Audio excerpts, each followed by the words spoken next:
আজকের ভিডিওতে আমরা দেখব যে অন্নপূর্ণা ভান্ডারের যাদের ফর্ম ফিল আপ অফলাইন হয়েছিল তাদের অনেকের নামই অনলাইনে এখন পর্যন্ত রেজিস্টার করা হয়নি। তো কি করে দেখব তাদের নাম অনলাইনে এসছে কি না, আর তাদের নতুন করে নাম আবার অনলাইনে ফর্ম ফিল আপ করতে হবে কিনা? তার জন্য সোশ্যাল রেজিস্ট্রি www.gov.in ওয়েবসাইটে চলে আসতে হবে, ঠিক আছে? তুমি মোবাইলেও সার্চ করে নিতে পারো সিম্পলি।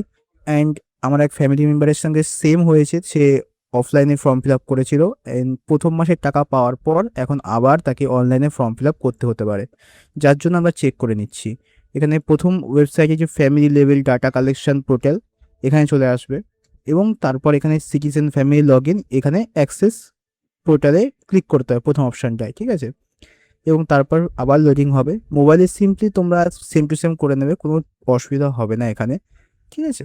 তো এখানে সাইটে একটু টাইম লাগে। অ্যান্ড উপরে এখানে তোমার দেখতে হবে তোমাদের স্টেট, সরি এখানে তোমাদের যে জেলা সেটা সিলেক্ট করতে হবে। আমার নর্থ চব্বিশ পরগনা, এবং যে নাম্বারটা দিয়েছিলে অন্নপূর্ণা ভান্ডারের ফর্ম ফিল আপ করার জন্য অফলাইনে, সেই নাম্বারটা তোমাকে দিতে হবে প্রপারলি। এবং 16+19 কত হয়? 35।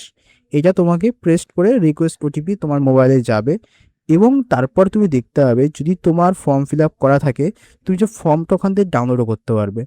এখানে ওটিপিটা দেওয়ার পর যখন আমি ভেরিফাই করি তখন এখানে দেখা যায় যে কোনো ফর্ম ফিল আপ করা হয়নি, তবু সে অফলাইনে ফর্ম ফিল আপ করেছিল।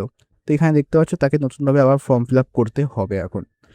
তো এটাই হচ্ছে ব্যাপার, তোমরাও চেক করে নিতে পারো সিম্পলি, তোমার ফ্যামিলি মেম্বার বা কারোর যদি চাও চেক করতে পারো। তো ভিডিও অবশ্যই পছন্দ হলে লাইক একটা করে দিও।